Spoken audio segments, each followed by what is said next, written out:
तो नमस्ते बच्चों, कैसे हैं आप सब। आई होप कि सब ठीक होंगे, अच्छे होंगे और अपनी तैयारी को भी अच्छे से कर रहे होंगे। तो आपका बहुत बहुत स्वागत है मेरी इस वीडियो में। एमपी बोर्ड के सभी विद्यार्थियों के लिए ये वीडियो बहुत ही इंपॉर्टेंट रहने वाला है, तो इसे मिस बिल्कुल ना करें, क्योंकि आपके राजनीति के पेपर में पूरे के पूरे क्वेश्चन यहीं से छपने वाले हैं। जो आज मैं आपको बताऊंगी ना, वही क्वेश्चन आने वाले हैं आपको। और आप इस वीडियो को पेपर देने जाओ उससे पहले इस वीडियो को देखकर जरूर जाना, क्योंकि आपको ये वीडियो बहुत ही हेल्पफुल होने वाला है। क्योंकि इसमें से जो भी क्वेश्चन मैं बताने वाली हूँ ना, वो सारे के सारे कल छपने वाले हैं एग्जाम में आपके लिए। अगर आपने ये वीडियो देख लिया तो आपके पूरे नंबर मिल जाएंगे, आपको कोई नंबर नहीं कटेगा और आपको अफसोस भी नहीं होगा। और नहीं देखे तो आपका नंबर जरूर कट जाएगा। तो आज मैं आपको इसी वीडियो में सारे टॉपिक्स और सारे इसी राजनीति से रिलेटेड सारे क्वेश्चंस कवर करवाने वाली हूँ आपको। तो आज हम पढ़ने वाले हैं राजनीति शास्त्र के मोस्ट IMP क्वेश्चन। इसे आप बिल्कुल भी स्किप ना करें वीडियो को, वरना आप समझ जाएगा आपके कितने मार्क्स कट सकते हैं। ये 12th क्लास और अगर आप 11th में पढ़ते हैं तो आपके 11th वालों के लिए भी ये मोस्ट इंपॉर्टेंट वीडियो रहने वाला है।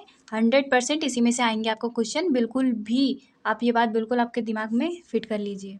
चाहे आपका क्वेश्चन 2 नंबर का हो, 3 नंबर का हो, 4 नंबर का हो, इसी में से आएंगे। और आपको नई क्वेश्चन बनाना नहीं आता है तो वो भी मैं आपको बताऊंगी कि किस तरह आपको क्वेश्चन बनाने हैं। तो वीडियो को आप ध्यान से देखिएगा। इसमें आपको सबसे पहला क्वेश्चन रहने वाला है, शरणार्थी समस्या क्या है, जो कि एक बहुत ही मोस्ट इंपॉर्टेंट क्वेश्चन है, जो कि हर साल पूछे जाने वाला क्वेश्चन है। तो आप इसको एक बार ध्यान से जरूर पढ़िएगा, आपको एक ही बार में याद हो जाएगा। बहुत ही सरल सा क्वेश्चन है ये।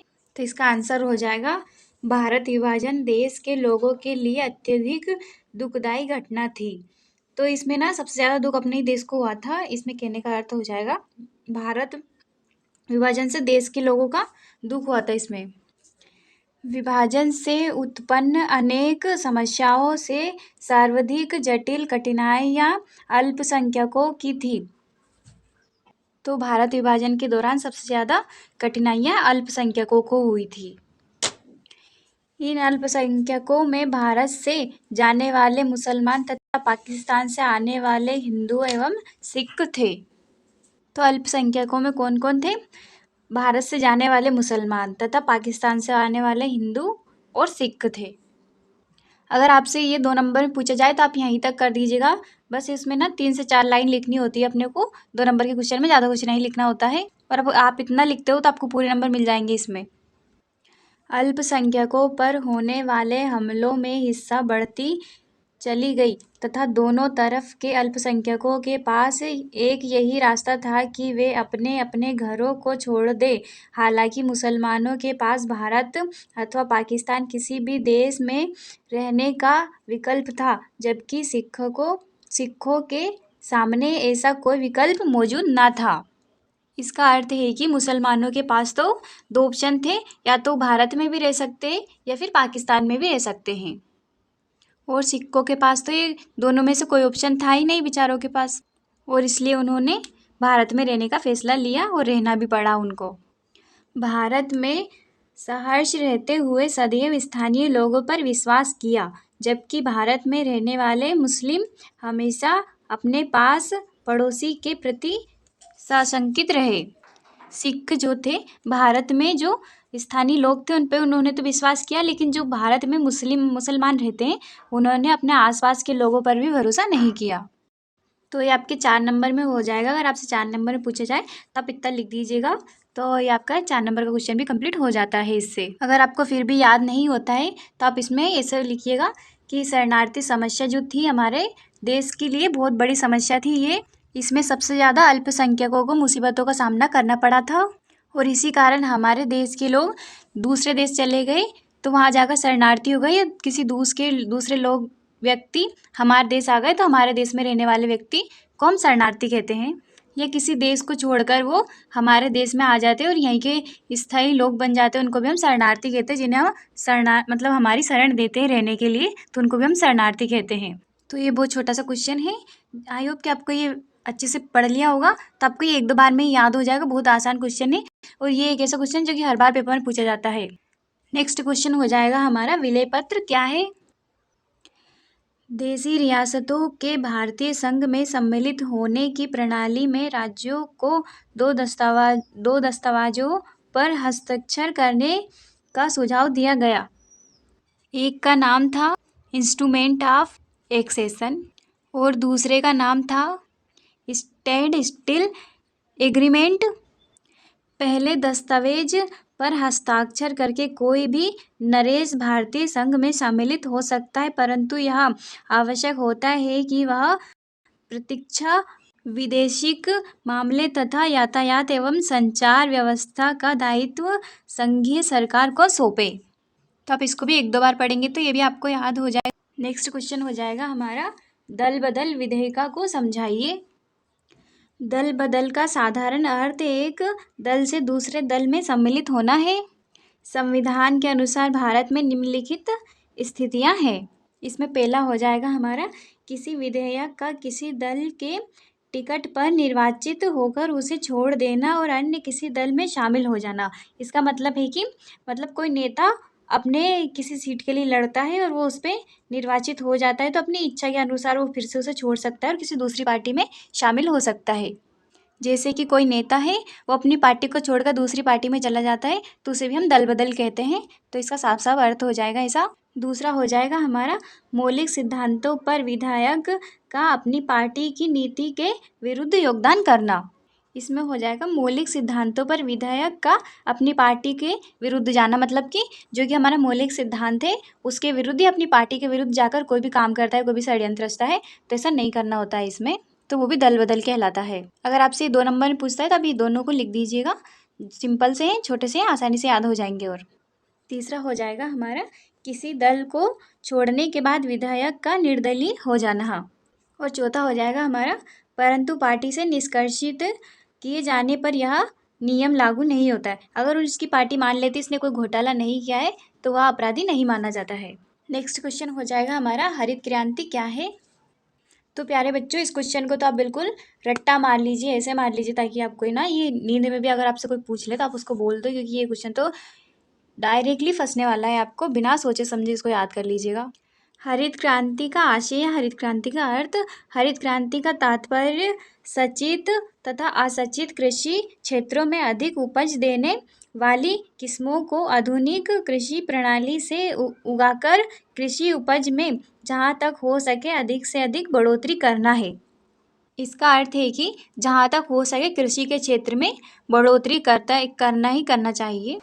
या अन्य शब्दों में कहा जा सकता है कि कृषिगत उत्पादन की तकनीकी को सुधारना तथा कृषि उत्पादन में तीव्र वृद्धि करना ही हरित क्रांति कहलाती है। तो ये बहुत ही आसान और सरल सा क्वेश्चन है। आप एक दो बार पढ़ोगे ना आसानी से याद हो जाएगा आपको। बहुत छोटा सा क्वेश्चन है और बहुत आसान क्वेश्चन रहने वाला है, और जो कि हर बार पूछे जाने वाला क्वेश्चन है ये, तो आप तो बिल्कुल इसको रट ही लीजिएगा। और एक बार इस नीचे वाले क्वेश्चन को भी आप इस पर भी नज़र फेर लीजिएगा, क्योंकि ये भी हो सकता है कि आ जाए आपको।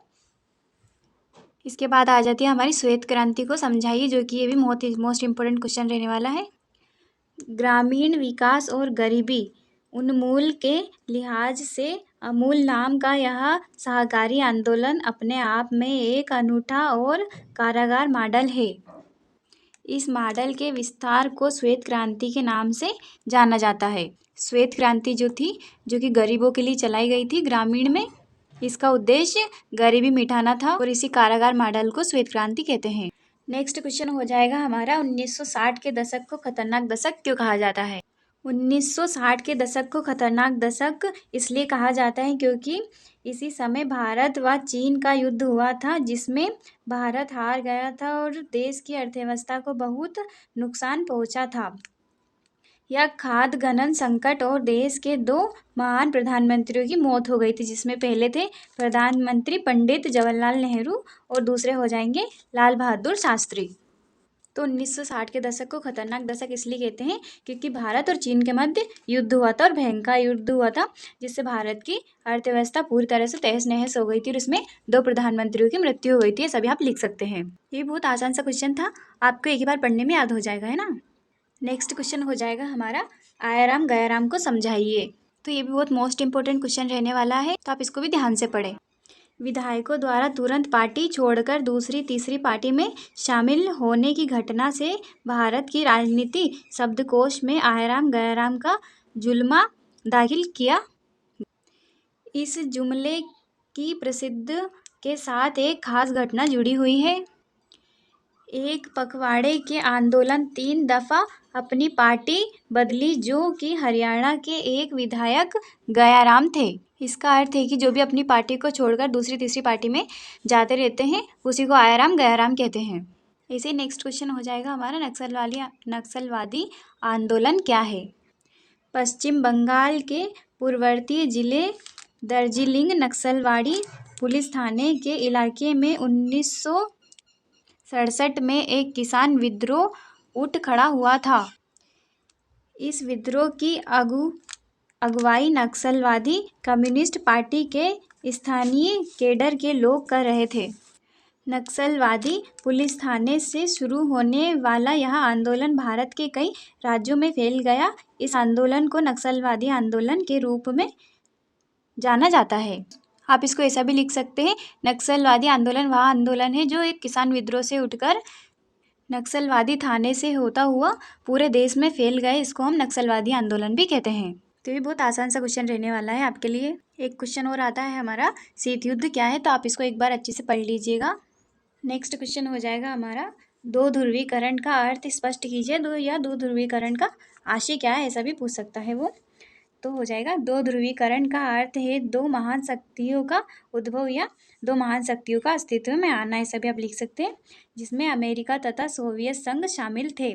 दो ध्रुवीकरण का तात्पर्य महान अथवा उच्च शक्ति है जो कि सैन्य शक्ति के केंद्रों में से है, इसे भी आप लिख सकते हैं। दो ध्रुवीकरण का अर्थ है दो महान शक्तियों का अस्तित्व में आना, जैसे कि एक हो जाएगा अमेरिका, दूसरा हो जाएगा सोवियत संघ, अर्थात ये दोनों महान शक्ति का केंद्र है। आप एक बार इस क्वेश्चन को भी पढ़ लीजिएगा।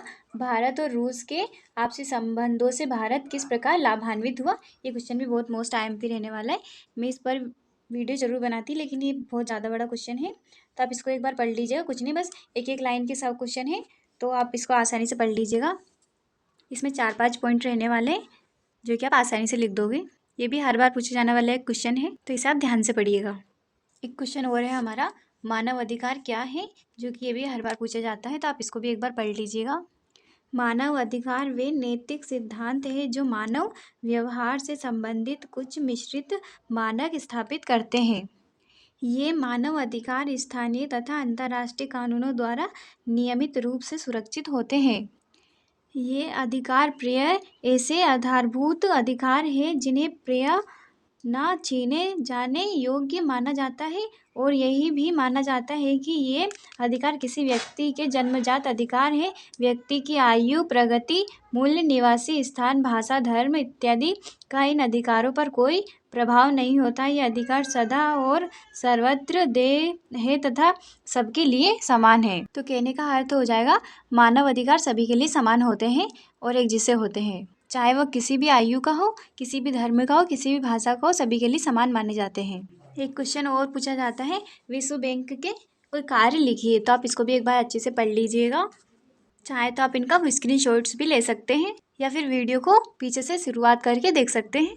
एक क्वेश्चन और पूछा जाता है, इसे आपका संयुक्त राष्ट्र संघ क्या है, ये भी आपके लिए मोस्ट IMP रहने वाला है। ये क्वेश्चन भी पढ़ लीजिएगा। भारत और पाकिस्तान के संबंधों की व्याख्या कीजिए, तो ये भी पूछ सकते हैं आपसे। इस क्वेश्चन को भी एक बार पढ़ लीजिएगा अच्छे से, ताकि आपको याद हो जाए आसानी से, क्योंकि ये क्वेश्चन आने वाले हैं आपके एग्जाम के लिए, तो आप अच्छे से पढ़ लीजिएगा। एक क्वेश्चन और पूछा जाता है, ओपन डोर की नीति क्या है या खुले द्वार की नीति क्या है, ऐसा भी पूछ सकता है, तो आप इसको भी पढ़ लीजिएगा, स्क्रीनशॉट ले लीजिएगा आसानी से, ताकि आपको पढ़ने में भी आसानी हो सके और आप इसको बाद में पढ़ सकते हैं। तो आज मैंने आपको 15 से 20 क्वेश्चन करा है। अगर आप यही पढ़ लेते हैं तो आप एग्जाम में 80 में से 80 नंबर ला सकते हैं, क्योंकि इन्हीं क्वेश्चनों में से एक भी क्वेश्चन बाहर नहीं जाने वाला, सारे के सारे यहीं से आने वाले हैं आपको। तो आप इनको अच्छे से पढ़ लीजिएगा। बस आप इन्हीं क्वेश्चंस को पढ़ लीजिए, यही क्वेश्चन आने वाले हैं आपको एग्जाम में, और इससे रिलेटेड भी कुछ आते हैं तो आप बना दोगे, इतने आसान क्वेश्चन है। पर आपको छोड़कर एक भी नहीं आना है। अगर कोई छूटता भी है तो आप उसको भी लिख दीजिएगा, और आपने याद भी नहीं किया तो आप उसको मन से बना सकते हैं, कोई दिक्कत वाली बात नहीं है। आसान सा पेपर रहने वाला है आप। और अगर आपको किसी नेक्स्ट टॉपिक पर वीडियो चाहिए तो कमेंट कर दीजिएगा, बनाने की कोशिश करूँगी। तो अब मिलते हैं नेक्स्ट टॉपिक पर या नेक्स्ट वीडियो में, तब तक के लिए बाय बाय। तो ऑल द बेस्ट और अच्छे से पेपर दे के आइएगा आपका।